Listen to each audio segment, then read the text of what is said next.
What is going on, everyone? Welcome to another very exciting episode right here on the MIgardener channel. In today's episode, we're planting some fall seeds. Now, all I'm doing right now is I'm just getting my containers filled up with my compost mixture, and that way we can get started. But the seeds I'm going to be starting today are just the first round of my fall garden. These are the seeds that I'm going to put in the garden sooner. Now, it is the first week in August, and I think it's like August 3rd. So we still do have some hot weather. So I'm not going to be planting a lot of my cool weather crops yet, but I am going to plant some of my crops that require some more time to mature. Things like zucchinis. I'm going to plant those today. I have some gray zucchini. I'm going to plant those. I have some bush beans. I'm going to plant those as well. I'm also going to plant a later harvest of bush beans, but those can tolerate some warm weather right now. I'm going to get those started. We have some more cucumbers. We have another round of cucumbers. I have some Armenian yard-long cucumbers, another Cocazel zucchini, kind of a striped zucchini there, a tender sweet cucumber. Got another one of those. Some Space Master 80 cucumbers. These are a bush variety of cucumber. I just want to grow a full bed of cucumbers. I've loved cucumbers this year, and since it's been such a good year for us, I figured let's plant even more of them. Why not? I also have here, I'm not going to plant these just yet, but in about a week, I'm going to bring you guys along for planting these. These are the next crop. These are the ones that I'm going to plant in about a week and a half, and then I'm going to put them in the ground in about 2 or 3 weeks. Just as soon as they start to germinate, I'm going to pop these in the ground, and these are my broccolis, my cabbages, and whatnot. So I have spring rapini, broccoli rabe. I have Waltham 29 broccoli, some red rock cabbage, mammoth red rock. You know we love this. This and the red acre are two of our favorite red varieties of cabbage. We have here a Copenhagen market cabbage. You know I love Copenhagen. It is one of my favorite varieties of cabbage. Giant heads of cabbage, 5 to 10 pound heads. We have an early Jersey Wakefield cabbage. These are a traditional kind of a cone-shaped cabbage.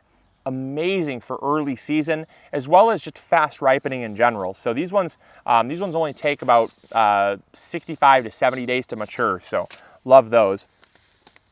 Danish ballhead cabbage, lots of cabbage, because cabbage just does so well for us, and it's one of my favorite crops to grow. I absolutely love it. Despite the fact, I know a lot of people say, isn't it super cheap and doesn't it take up a lot of space? Like, couldn't you just support a local farmer? Yeah, definitely we could, absolutely. And it's one of those crops where I say, look, the garden is about food production. It is intended to save us money on our food bill, but also it is therapy for me. So if I enjoy growing it, corn, for instance, sweet corn, I'd grow sweet corn again. Is it the wisest thing to plant if you have limited space? Definitely not. It takes up a lot of space, it yields very little, and it takes a lot of nutrients out of the soil. But once in a while, it's a little splurge grow. It's a fun one to grow, and it makes me happy to see it growing. So I love growing cabbage. I also have here some kohlrabi. I'm going to throw those in at the same time as my cabbages. Those cole crops. We have lacinato dinosaur kale. That's going to grow for us well into early winter. As soon as the snow starts flying is actually when it starts to get really sweet. So when the snow starts flying, we're still harvesting our lacinato kale. We also have here a Napa cabbage, making amazing kimchi. I cannot wait to make some kimchi with this. So we have Napa cabbage, and then we also have some pak choi white stem cabbage. This is a very early maturing cabbage. We probably won't sow this one when we sow the rest of these. We're probably going to sow these pak choi when we sow our beets, our carrots, our Swiss chard, our radishes, spinach. We'll sow those probably at the very end of August, maybe even early September, because they mature fairly quickly, and by then the heat of summer has started to fade.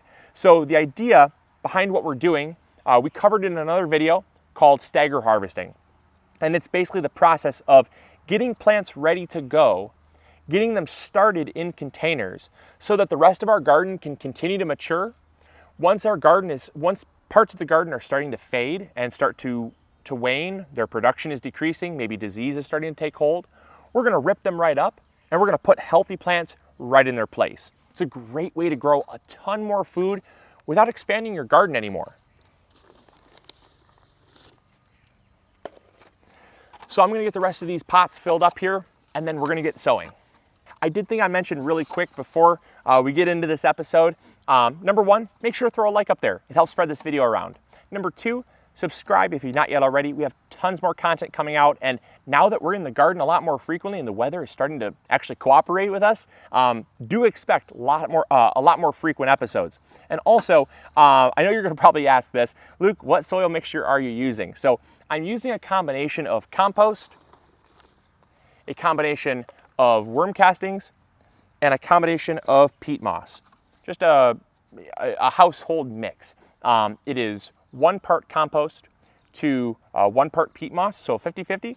And then I add about, I don't know, maybe 3 or 4 big heaping scoops of worm castings, and that's about it. I mix it all up, and it's great. I don't add any perlite. I don't add any vermiculite, and the reason why is because I'm starting these right outside. If they were inside, if they were in our grow room where I didn't want things compacting and getting all kind of stagnant, I would, I would definitely add that later. But because they're outside, I'm gonna keep them right on my patio here. No grow lights needed because the sun's out and there's no threat of frost. So because there's no grow lights and they're outside, I don't need any perlite or vermiculite in my mix. And actually, the more soil I have, that one broke. The more soil I have, the less it's gonna dry out. The more it's actually gonna hold on to that moisture, which is kind of important outside because the soil does dry out a lot quicker outside than it does inside. So if I were to add any perlite, it would just expedite the drying out process, which I don't want. So I'm gonna get these, like I said, I'm gonna get these finished up and we'll get sowing. Now, one last thing I thought I'd mention is that the reason why we're using a 3-inch pot, regardless of what we're starting, is because this will dry out a lot less than like a 4-cell or a 6-cell pack. Those like little cell packs that you use when you're starting seeds, those would dry out far too fast outside. There's wind, there's sun, there's heat. All those contributing factors lead to evaporation. And I don't want to have to come back and water these plants 2 or 3 times a day. And once the plants start growing, they're going to require even more water. So it just ends up leading to stress and dead plants. So it's way easier to just start with like a 3-inch pot. You can even go with like a 4 or 5-inch pot. I find the 3-inch pot is totally fine. Plus I have a lot of them on hand. I just repurpose them year after year, and these work great. So I just kind of keep to a 3-inch size, and then that way I only have to water them maybe once a day. I don't have to water them all the time. I do have to water them fairly frequently because they are going to dry out, but once a day in the morning is not that big of a chore for how many plants I have here. So just keep that in mind. The larger the pot, the less you're gonna have to water. Alrighty, so let's get planting here. First thing we're gonna plant are the Space Master 80 cucumbers.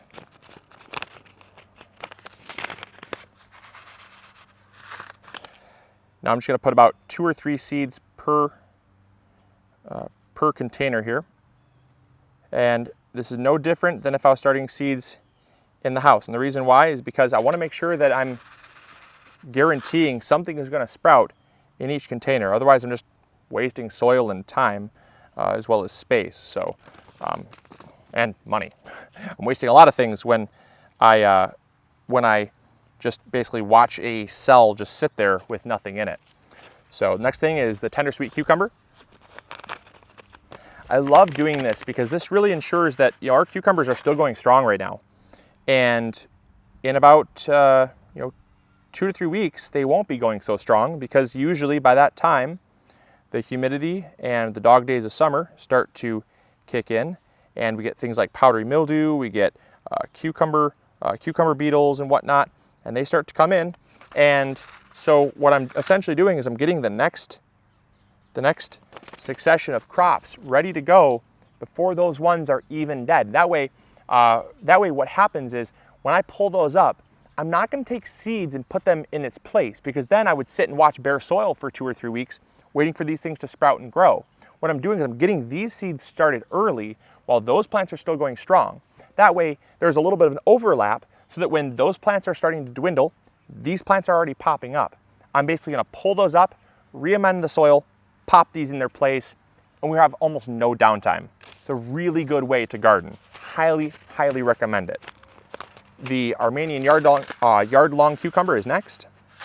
Real quick note, you guys, if you need some seeds to plant, make sure you check out MIgardener.com. We have the largest selection of heirloom, organic, and non-GMO seeds. They're only $2 a pack, and we do free shipping on orders of $12 or more. So you can't beat it. We ship worldwide, so anywhere you live in the world, we can ship seeds to your door. So check it out, get your seeds, and that way you can get some stuff growing. Now I'm only gonna put 2 squash seeds per container because the seeds are much, much larger, and I will have to thin to the healthiest 1 plant